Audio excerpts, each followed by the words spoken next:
All right. Here's what I asked Mr. Producer, Mr. Call Screener to do. To collect all the times that Obama said Obamacare won't add to the deficit. To collect all the times that Obama said you can keep your doctor or your health care policy. And to collect all the times Obama promised that he would bring down costs with Obamacare. Now, there were so many we couldn't even include them all. But let's get started, shall we? Because I noticed that the Democrats, a.k.a. the utopian statists, like to play videos of Reagan and so forth and take them out of context. We like to play audio and video of Obama and keep them in context because that's sick enough. So here we are, Obama montage. This won't add to the deficit at all. Obamacare. Cut 9, go. That's fully paid for, does not add 1 penny to our deficit. As badly as I think it's necessary, I won't sign it if that reform adds even 1 dime to our deficit over the next decade. And I mean what I say. First of all, I will not sign a plan that adds 1 dime to our deficits, either now or in the future. No ifs, ands, or buts. The cost of this plan will not add to our deficit, and if we're able to slow the growth of healthcare costs by just a fraction of 1% each year, we will actually reduce the deficit by $4 trillion over the long term.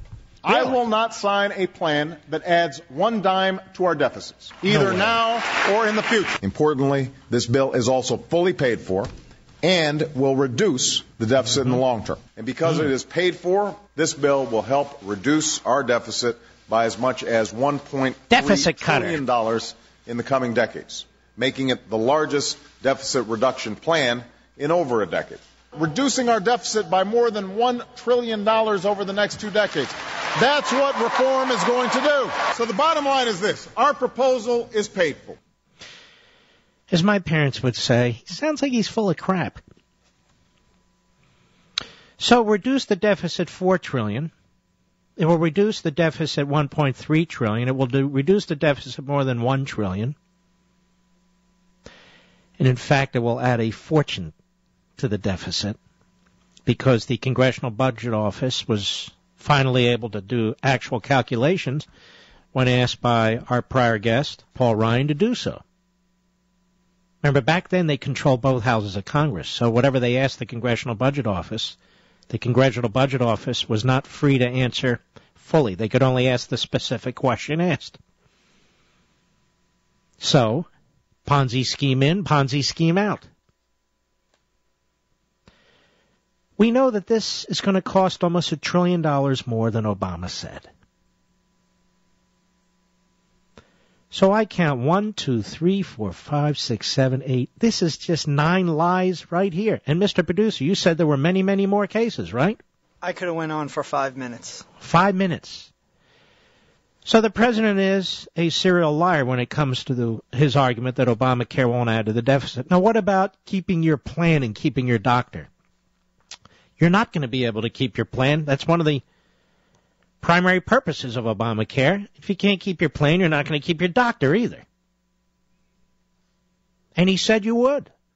Many, many times. Cut 10, go. If somebody has insurance they like, they should be able to keep that insurance. If they have a doctor that they like, they should be able to keep their doctor.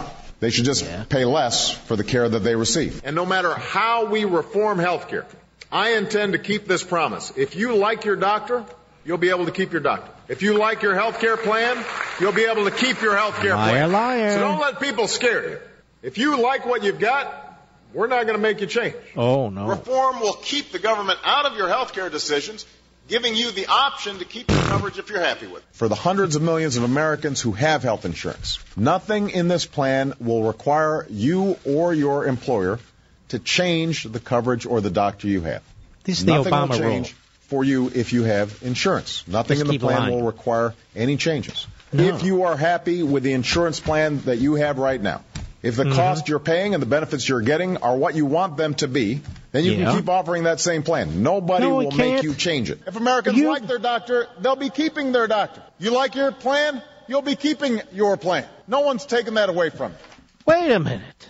Really? Hold on now. Let me pull out that letter I read. Remember that letter I had yesterday, Mr. Producer? Hold on now. It's It's right here.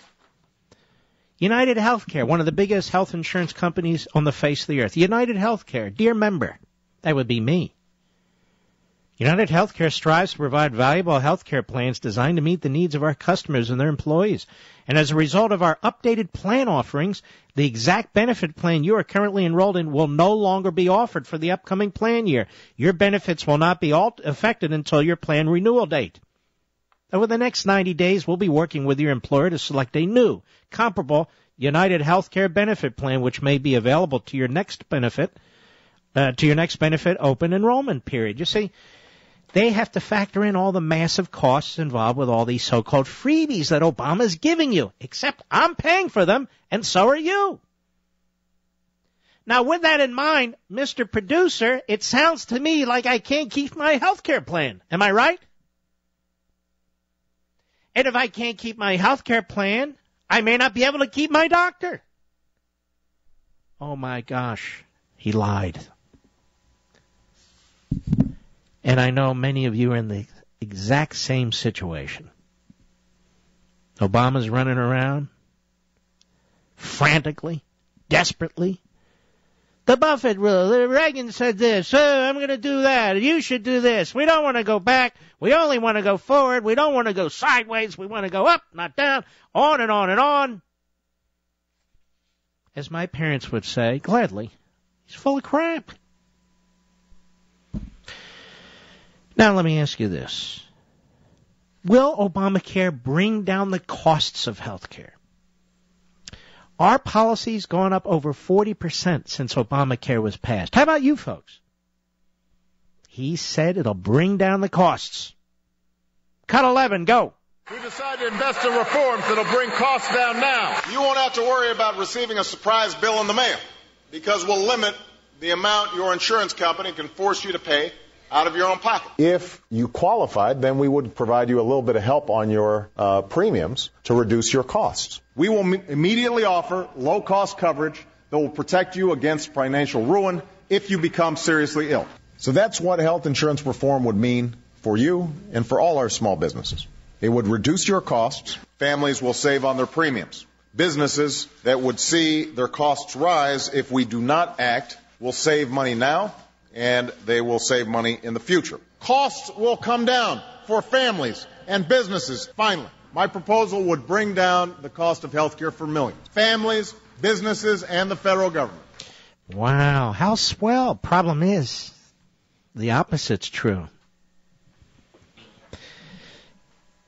All those clips, those 3 different montages, perfect examples of utopian statism. You heard my friend Paul Ryan tell you he read Ameritopian. Didn't you hear that, Mr. Producer? He likes the book. Well, why wouldn't you like the book? Because the book gets into this. What Obama's doing is selling you a bill of goods. Snake oil. Obama is a used car salesman. And he does the same thing every time. Whether it's health care, whether it's oil, whether it's taxes, whether it's the deficit, it comes down to one word. He lies. And if you're a utopian status, you have to lie. You have to make all these promises about what's going to happen. And it never happens. And then they demean people who speak up and are thoughtful, like Paul Ryan and many others, who say, wait a minute, we've run the numbers. Oh, scare tactics. Well, wait a minute. How are you going to expand health care coverage, deny no treatments, deny no drugs, like the way insurance companies do, quote unquote, and at the same time reduce costs? That can't work, ladies and gentlemen. That can't work, and it's not going to work. And what happens when government gets involved is the costs go way, way up, and the service goes way, way down, and then we have wage and price controls, we have redistribution of wealth, we have centralized authoritarianism, increased coercion, And you got it. Everything spirals out of control. And the only way to control it is to control you. If you just weren't so selfish, if you just weren't so successful, if you just weren't so independent, you know how they talk, we're all in this together. We're all in what together? In this financial disaster we created. We're all in it together, whether you like it or not. Listen to their language. Listen to their words. They're phony. We're all in this together. Excuse me? We're all in what together? Well, just surrender more of your liberty, your health care. Surrender your mobility, your automobile. That's right. Surrender your backyard to nature. Just keep surrendering what is yours. Surrender your soul. Then we have you. Then you don't have to worry about anything. You're dehumanized. You're perfect. You're part of the masses. Wage controls, price controls, life controls. Closer and closer to our perfect society. Our perfectly totalitarian society. That's what Obama offers you. Hold on to these montages, Mr. Producer. I don't care who steals them from us. Hold on to them. Because I'm going to play them from time to time and demonstrate exactly how utopian status talks. Because we get upset when we hear him. Sometimes we have to step back, remember what he said, and then look at what's going on. He's destroying our healthcare system. He's destroying private healthcare. He's destroying your policy, your plan. He's driving up costs.